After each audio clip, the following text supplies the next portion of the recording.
B'siyata d'shmai, we're going to learn Eirovin Daf Nun Zayin. We're going to start from the Mishnah, approximately halfway from the top of the Amud. Says the Mishnah, Noisnein Karpeif Le'ir.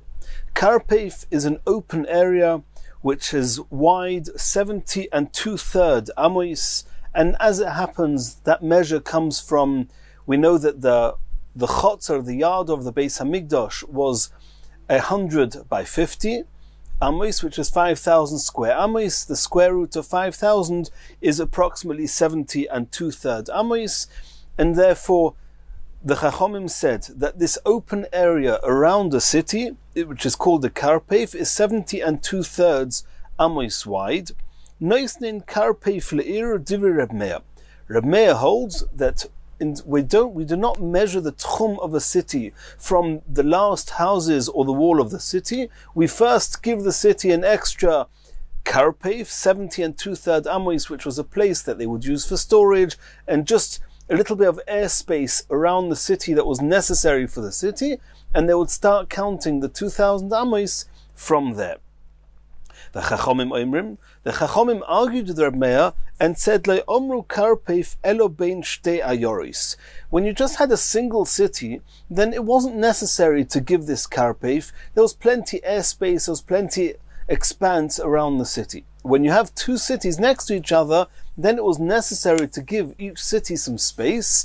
So the Chachomim say that you give the concept of karpeif only applies in between two cities. If you have city A and city B, between A and B we give a karpeif, or we already saw in the Gemara previously, we're going to again see again in a moment that there's an argument amongst Ameroim whether you give one karpeif in between two cities or if you give each city a karpeif.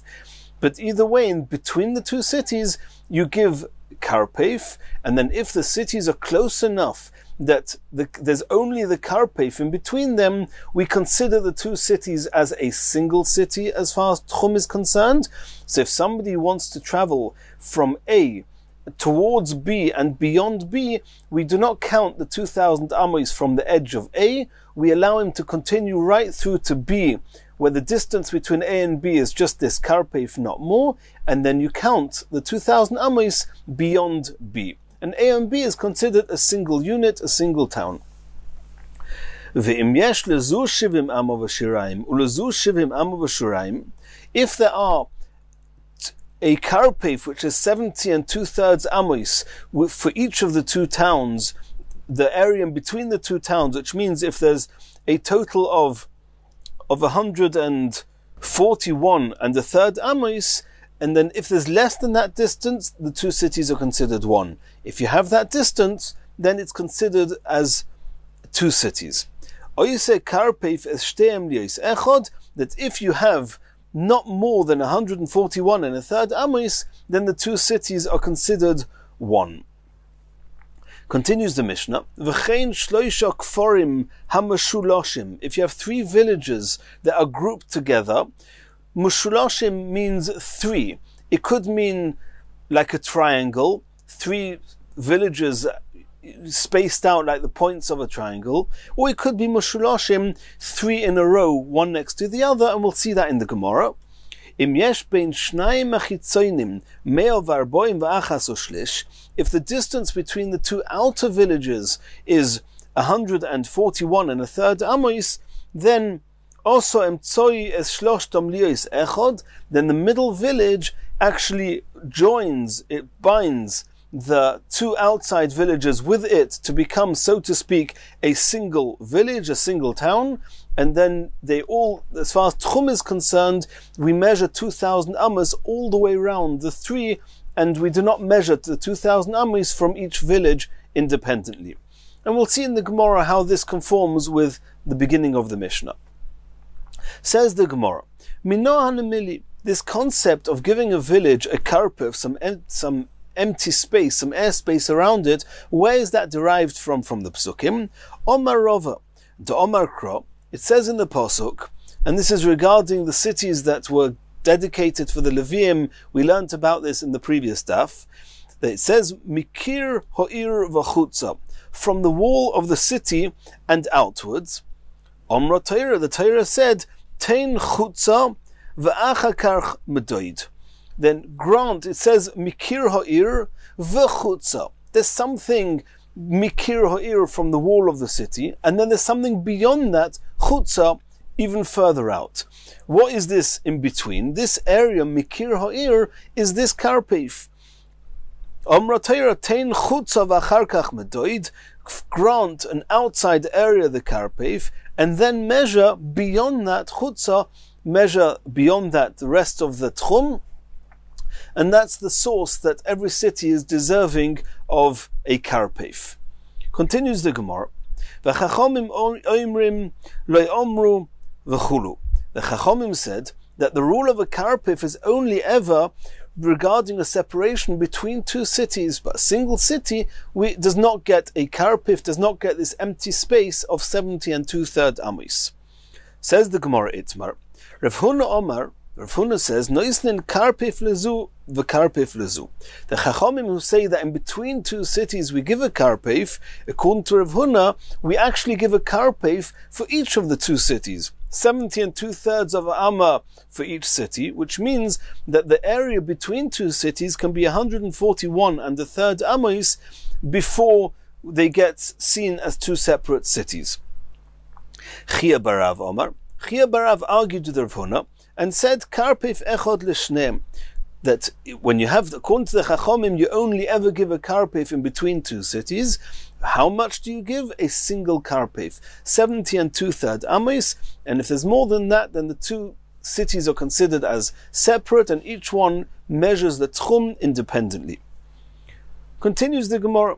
Tnan, we learned in the Mishnah, V'chachomim oimrim, lo omru karpef elo ben shtei ayoris. The Mishnah says you do not give a karpef in singular tense, only between two cities.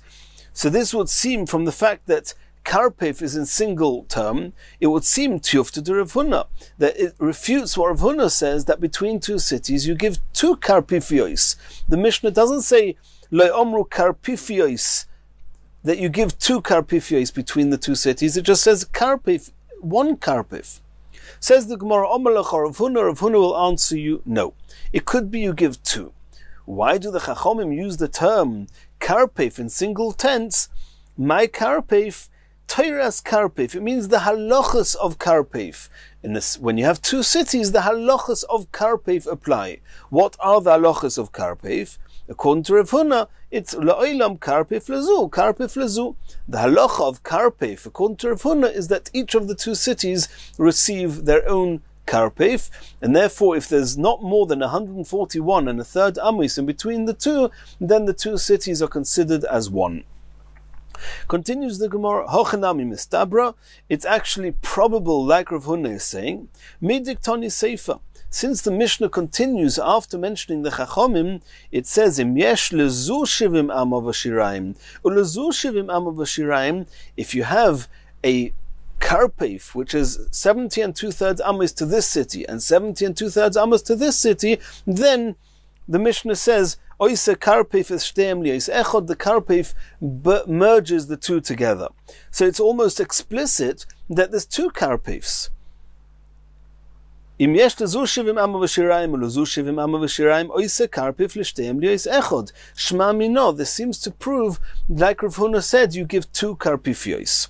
And now the Gemara says, this is such a strong proof, it's so explicit, does this leimet have a tiyufta de Chia Barav? Does this not refute what Chia Barav said, that you only give a single karpef? Why then does the Mishnah, after mentioning the Chachomim, that you give a karpef between two cities, and according to Chia Barav, you give only one karpef, why does the Mishnah immediately continue, Im yesh shivim amma v'shirayim lezu, shivim amma v'shirayim lezu, if you have 70 and a bit, which is 70 2/3 for each, then it merges the two. Clearly not like Chia Barav.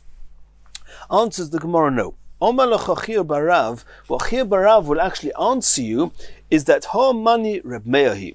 That extra phrase in the Mishnah is actually not going back on the Chachomim. It's going back on Reb Meir at the beginning of the Mishnah. Reb Meir says that even a single town, you give a karpef. So when you have two cities together, they get a karpef each, And that's what the Mishnah means. If you have two karpifiyos, according to Reb Meir, then as long as you do not have more distance than that in between the two cities, they get merged and viewed as one. Says the Gemara, Reb Meir, if indeed this line in the Mishnah saying that between two cities there are two karpifiyos is Reb Meir, hotonu le'reisha. We already saw in the beginning of the Mishnah that Reb Meir says that every city, even a single city, gets one karpif. So obviously between two cities there's two karpifiyos. Why does the Mishnah have to say it again? Says the Gemara, it's necessary for Reb Meir to teach us two rulings. One, that around a single city, not near any other city, you get a karpif. And two, that when you have two cities, they each get their own independent karpif. Why do I need them both? If Reb Meir would have only told us that a single city gets a karpif, Havamina, I may have thought, chad lechoda v'chad letarti, that a single city gets one karpif. Two cities also just gets one karpif between them. What will tell you that if you have two cities that they each get a karpif, that there's a double karpif in between them? So he came to teach us that when you have two cities, the area between them can be as wide as two karpifiyos and still be considered as a single town. If Reb Meir would only have told us the second halacha, that between two cities you get two karpifiyos, I may have thought, it's because since you've got two cities next to each other, it's very important for them to have the 141 and a third amos between them, because otherwise they're going to feel very limited and very stifled, and it will deprive the city of what it needs, of the space it needs. But in the case where you've got a single lone city with nothing round it, because it's not so important and necessary to have this extra belt of space round it. In any case, it's in an open, vast land and there's nothing just near the city. I may have thought that no karpif is given to the city at all.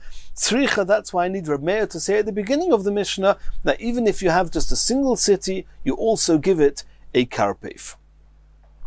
Continues the Gemara, and now we're moving to the final halacha that we saw in the Mishnah, which is these three villages together. Tanan we learnt in the Mishnah. If you have three villages grouped together, if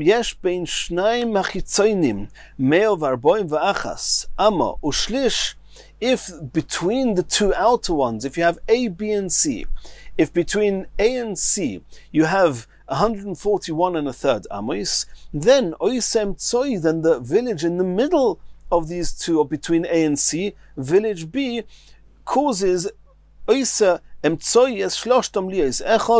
causes village B, being that A and C are not wider, not further apart than 141 and a third amos, then village B combines and merges A and C, obviously together with B in the middle.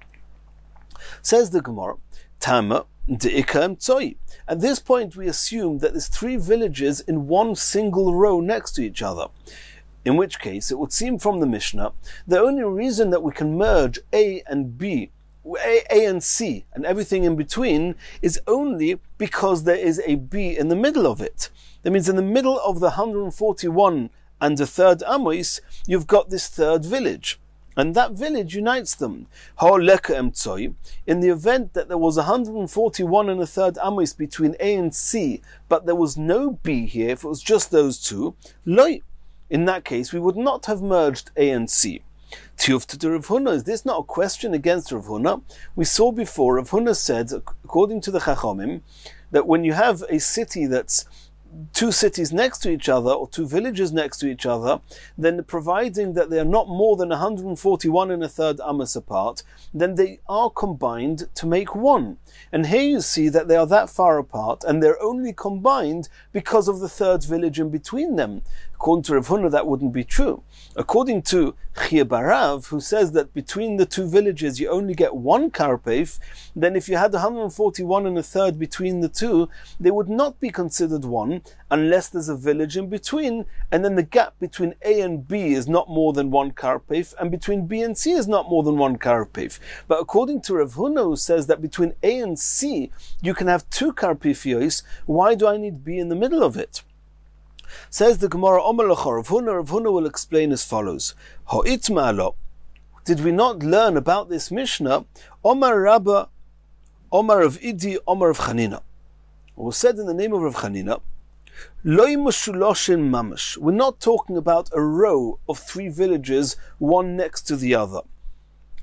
Elo Royin Kol she'ilu matil emtsoi beineim v'hiu mushuloshim v'ein bein ze leze elo 140 amo v'achas ushlish also emtsoi shloshtom liyos echad. What does this mean? We're not talking about three villages next to each other. In that case, Rav Huna says if between A and C there's not more than 141 and a third amos, that merges the two. However, here we're talking about that the distance between A and C is very, very large, much more than two karpifios, and therefore without B, it's clear that A and C are not merged. What's actually happening? We have the third village that's not in the same line. It's like the 3 points of a triangle. Let's for argument's sake say that A and C is in the west and the east. You've got another village further north of somewhere between A and C. And were we to lower, so to speak, were virtually speaking, we would place B somewhere in the same line between A and C, parallel to where B is now, but now it's further north. If it were to be positioned between A and C, would the gaps between A and B and between B and C not be more than two karpifios between each, which means between A and the virtual B, there would not be more than 141 and a third, and between the virtual B and C, not more than 141 and a third, in which case, even though now you have a very large distance between them, nonetheless we would merge A and C. And that is the final halacha of this Mishnah. Says the Gemara, Omar le Rava la Abaya. Rava now asked Abaya, Kamo yehei bein chitzoin le'emtzoi. How far is the distance allowed to be between A and B and or B and C in order to allow B to virtually be placed between A and C to combine the two? Omar le, Abaya said to Rava, Alpaim Amma.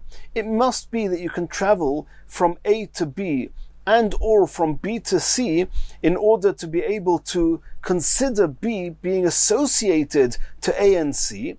And that way we can, in virtually speaking, view it as if it's in between the two.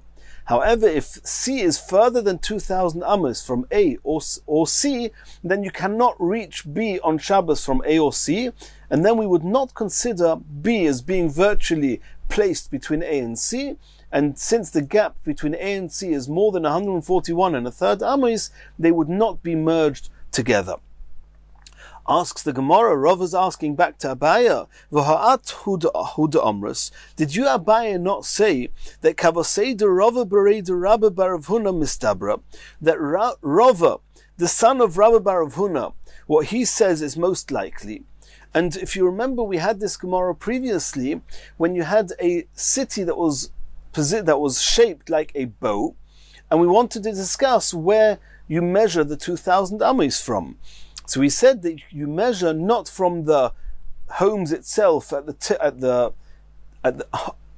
homes in this arc itself, rather, so to speak, where the bowstring would be, not at the top of the bow, but where the virtual string would be, connecting the right-hand side or end of this arc and the left-hand side, a virtual string, a bowstring, would be tied from one to the other, and from there we measure the 2,000 amos.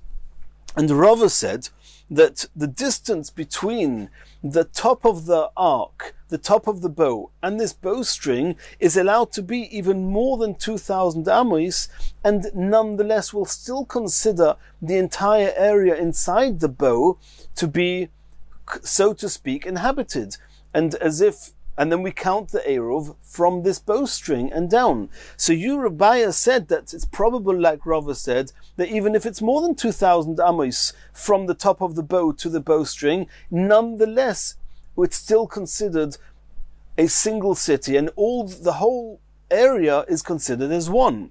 If so, why over here are you, Rabbiya, saying that if it's more than 2,000 amos between A and B, or between A and B, or between B and C, that you say that it's not valid? You're not going to connect A and C.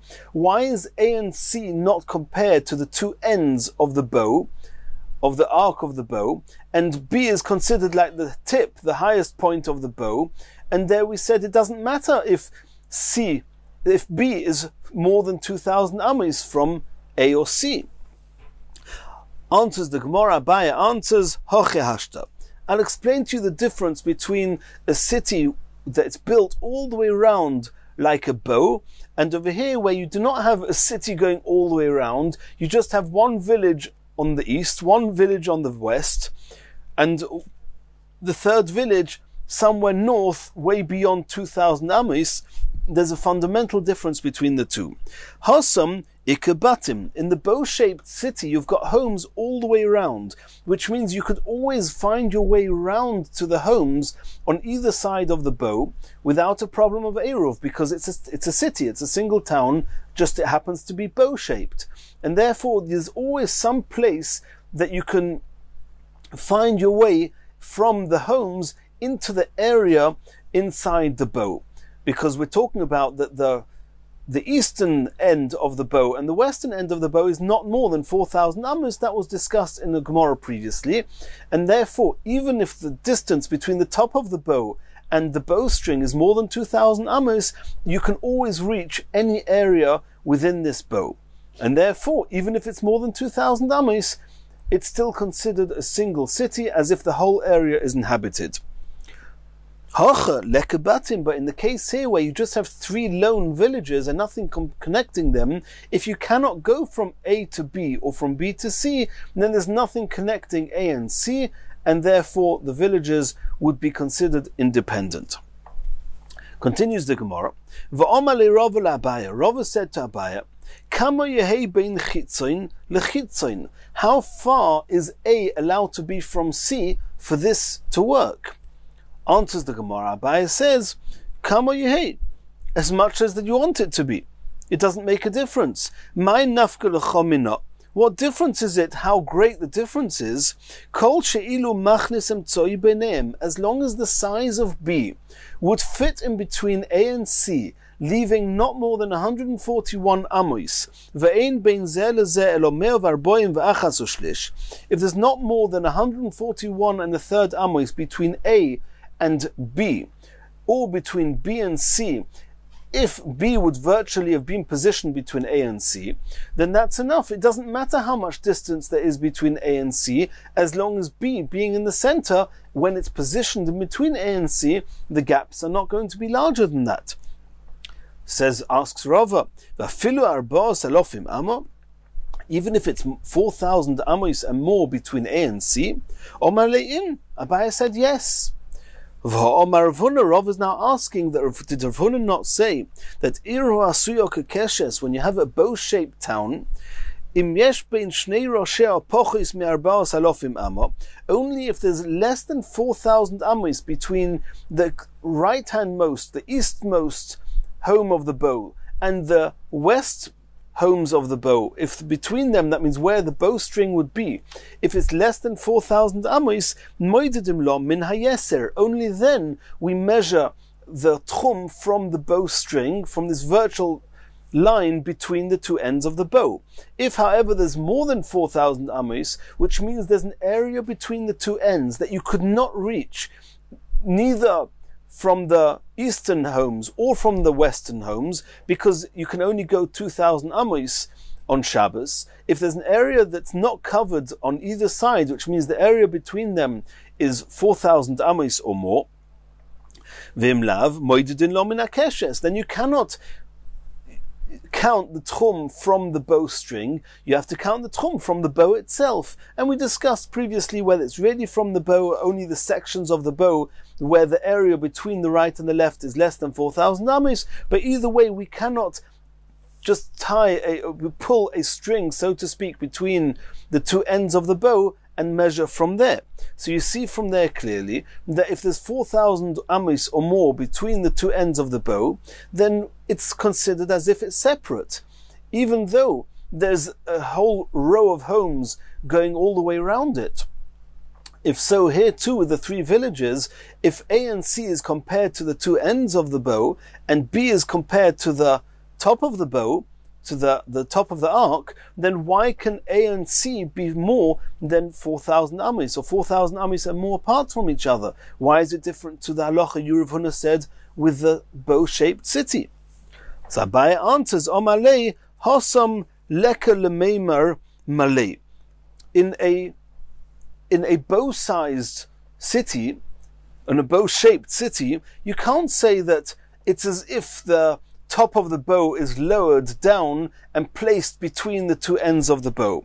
And therefore, you have to be, in the present state of the bow being in that position, you have to be able to get to every spot within the area inside the bow for it to be considered full. But here, in the case of the three villages, A, B, and C,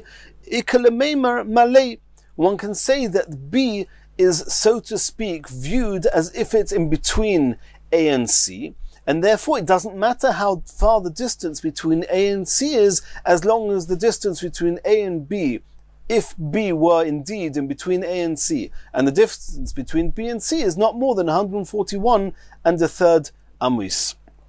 With the bow, we do not view the top of the bow as being in between the two ends of the bow, and therefore it has to be that one can reach every area within the bow on Shabbos in order for it to be considered a single village, a single town. Rashi doesn't actually explain to us what the difference is, why in a bow-shaped city we do not say that we view as if the top of the bow is between the two ends, but in these three cities, like a triangle, we do view the B as being between A and C.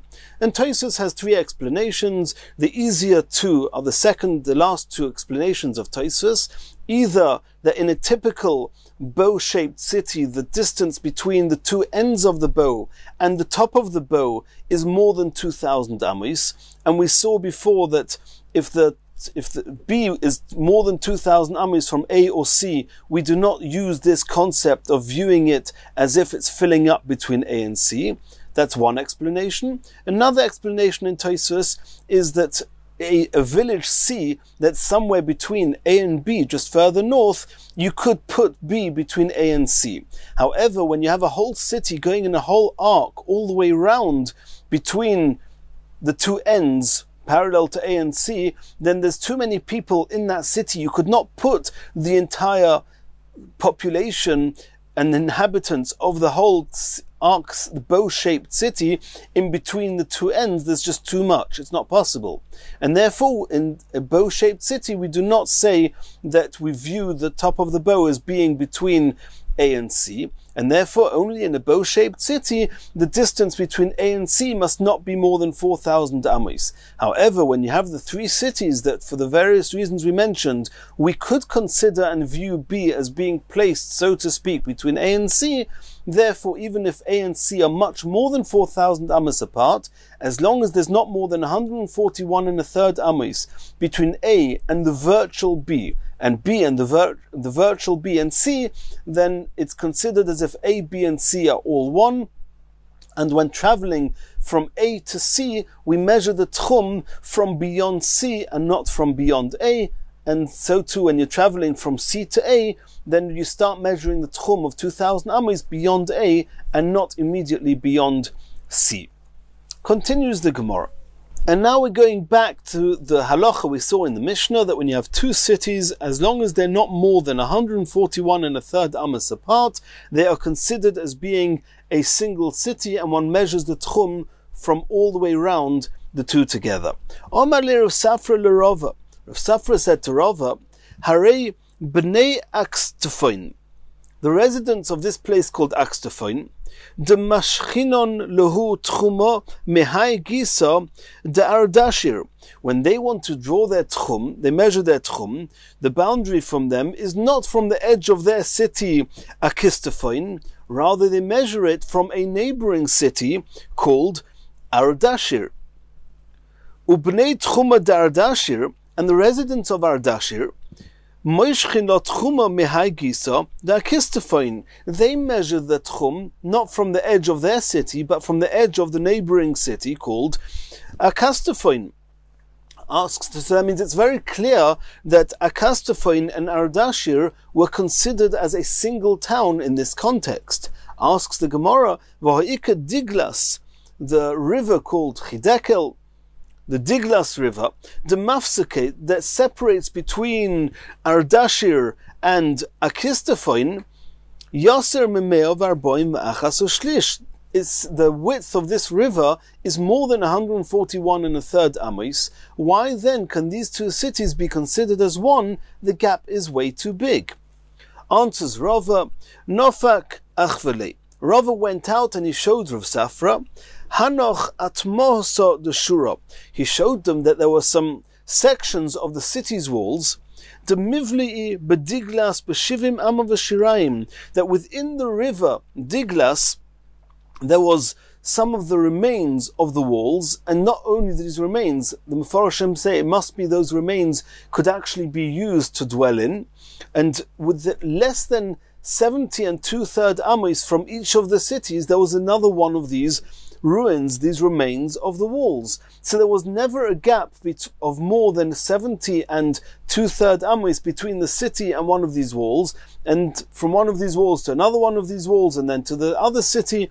Either way, the gap was never larger than was allowed to be in order to combine these two cities, and therefore, even though it looked like it was separated very much by the river, but since there were these parts within the river that still had dwelling places, the remains of those walls, therefore the two cities were still considered connected, and therefore they had a shared tchum around both of them.